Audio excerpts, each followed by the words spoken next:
Hey, what's up everybody? Thanks for clicking on my video. So today we're going to be going over common misconceptions in cockatiel care, and I think it's really important to discuss because keeping these animals, they're very fragile, and there's a lot of fine details in their care that kind of goes without being said in a lot of these other videos on YouTube. So I'm really excited to finally get into it, and let's see what's up. So this is Tuna the cockatiel. She's only about a year or less old. I actually got her, I would say September of last year, and she was about less than a month old. So I hand raised her. And I have experience doing this. I did this also when I was in high school. I hand raised a bird, and he was a cockatiel. He was a Lutino little boy. He was so cute. And yeah, like, they're just so fragile. Even if you do take quality care, accidents happen with these birds. They're tiny. They're large for what America considers a beginner parrot, even though there's not such thing, obviously. But you have to understand that whenever you're getting a cockatiel, it's the equivalent of getting a toddler. Like, me and my boyfriend will not kid. Like, she is our child. I wake up, I spend she's a part of my routine. If she wasn't there, I don't even know if I would have a freaking routine. So just know that it's a lot to handle whenever you get a cockatiel. So the first conception I would like to say is that a lot of informational videos out there say that you need to spend 2 to 4 hours with them outside of the cage a day. And obviously it's very important to get them out of the cage, because what kind of bird wants to live in a cage all of its life? But I see a lot of people out there that try to be props to you for even trying that. That means you got a gold star in your care, that's for sure. But I've noticed by my own experience, like, when I do this, Tuna, she behaves terribly the next day. And a reason for this is because they do need time to themselves, and it's really important that they are independent sometimes, because they need to nap, their rest is one of the most important things about keeping them. It's really good for their brain, and it helps them behave better the next day. Just try to make sure that you don't go past 4 hours, because that can make them act crazy the next day and just overwhelm them. The next misconception I want to talk about is that cockatiels are social animals and need to live with another cockatiel in order to be happy. And I just want to say that I personally do not believe that this is true. I think that any kind of bird, besides small birds like maybe parakeets, would rather be alone. And this is based off my own experience, because I've had cockatiels and I believe the same thing. But really, if it's a new bird, they're different ages, if the cage isn't big enough, if there's too much objects in the cage, if their personalities don't get along, there's too many variables, okay?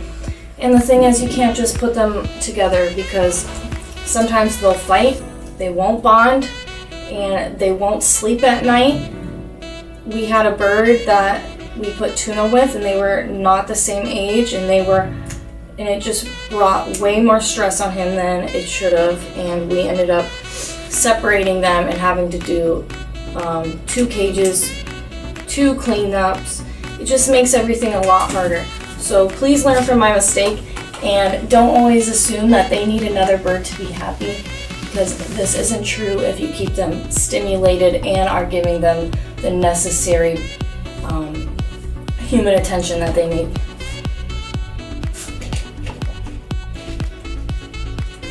Next misconception: birds need to wake up early. You know what? I hear this all the time, that birds need to wake up early. Oh, let me tell you, with cockatiels, that is not the case. I think what's more important to birds rather than seeing the morning, waking up early, like, is getting the necessary daylight that they need and sunlight for their feathers. It makes them, it's vitamin D, okay? We all need it. We all need it. Makes for healthy skin and feathers. So if they have that, yeah, you don't really need to wake up early. Just make sure that they have a set schedule and don't try to go within or out of that, because birds are very smart to keep their brains stimulated and happy, knowing that they're gonna get food as soon as they wake up. They're gonna get out of the cage when they wake up. She's gonna get fresh water. She's gonna go outside, play in her aviary, and get that sunlight that she needs. She can wake up at 10 or 11. That's fine with her. She doesn't squawk. She doesn't wake me up. I put her blanket on at night, and then she, Alright, as I was saying, as long as you have a set schedule for your bird, they don't need to wake up early. Make sure they are getting the adequate sunlight that they need, and make sure they're going to bed at an early time. The next misconception is really controversial, and this is just my opinion on it. But honestly, guys, you know your bird the best if you already have one. To people that are going to get birds in the future, this is my perspective based on having both birds with clipped wings and without them indoors. And let me tell you guys what I think.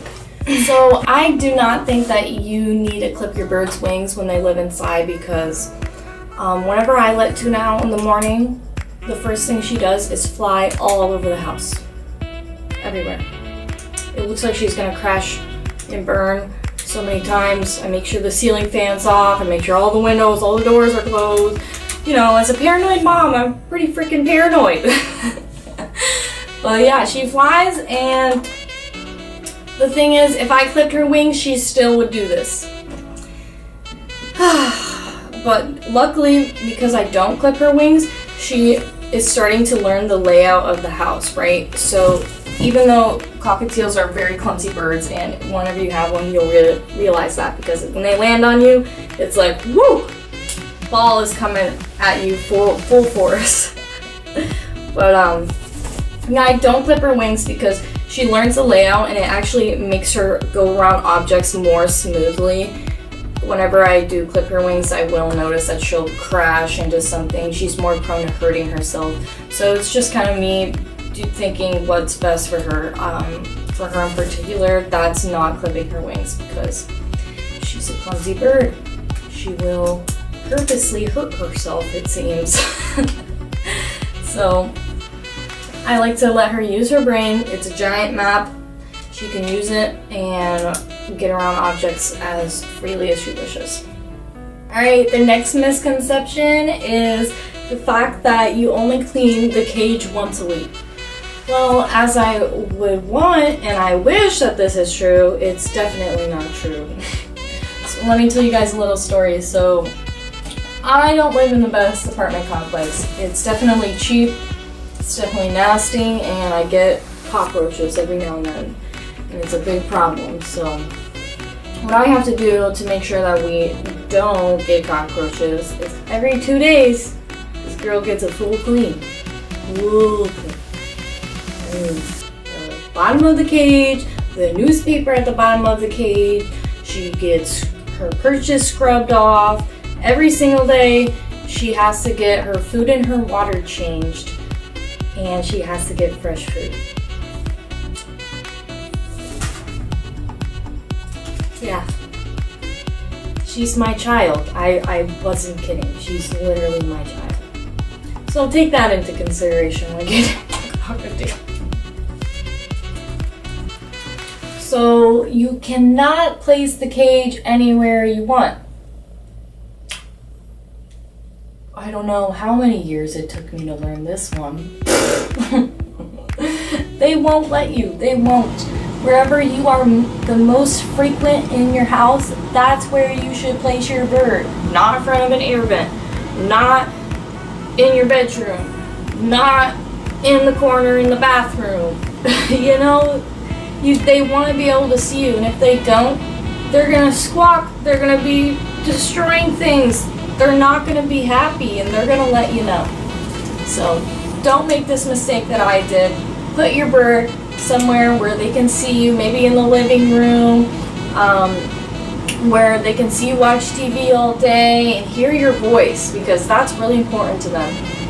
They want to feel like they're a part of the flock, and if you're straight chilling, so does she want to be.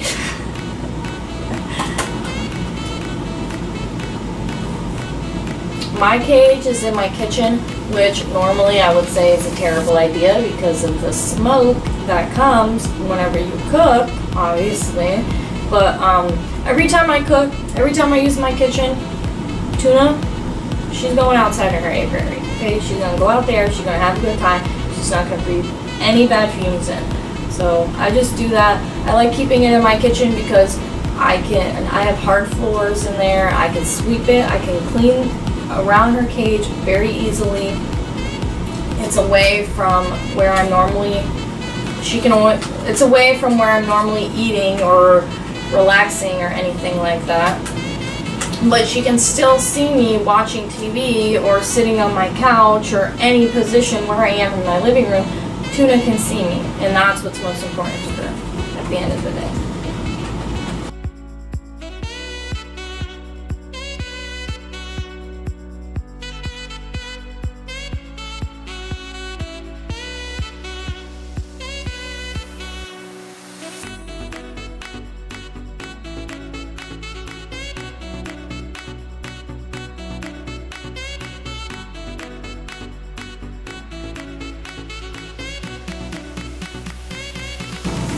This needs to get mentioned more often. Okay. People think you can still go on vacation. Week vacations. How do people do that when they have a bird or a cockatiel? It's impossible. Whoever she bonds to, she can't be away from more than one day. If she doesn't see me and Mikey for more than one day, what do you think she's going to do? She is going to destroy something and throw a tantrum. A literal tantrum. So those people that go on vacation with their birds, leave in the comments, how do you do it? Because I just don't see a way without taking her with me, getting maybe one of my friends, John, to see her, but I would only allow that for one day because I just don't see it ending well for the animal if one of her bonded humans leaves for more than one day. The last misconception that I really want to mention is that cockatiels are beginner parrots, and I just want to say that I really don't think that this is true. That my experience being a college student and somebody that works from home very often and has a lot of time on her hands, this is still really hard for me to do and keep up with every day. Yes, I love it, and I think of her as basically one of my children. But all my friends and family are constantly saying, oh, I love her, she's so great, I really want a bird, I need one of these. And it's just not that easy. If you don't give them the proper care, they will make your life hell, a living hell. And it takes a lot of work and commitment. She's gonna be alive for 30 years, hopefully, if I take the right care and if I constantly learn how to take better care of her. But even the people that do take care of them, they are very fragile and mistakes happen, and birds are just not good to keep in captivity. But if we keep constantly trying to improve our care and research more ways on how to take care of them and improve their lives in captivity, I believe that we can have them for great periods of time.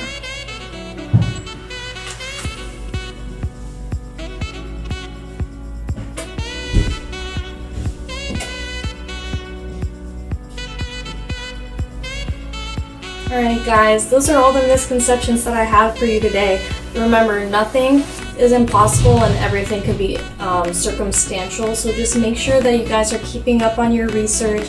Don't just get the pet, research it then, and give up, because this is always a learning process, keeping these kinds of animals.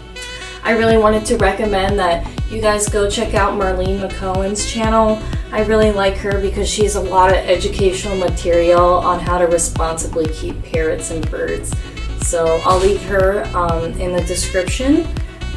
And thank you guys for watching my video. I hope you have a great day, and I hope you have happy, cute cockatiels.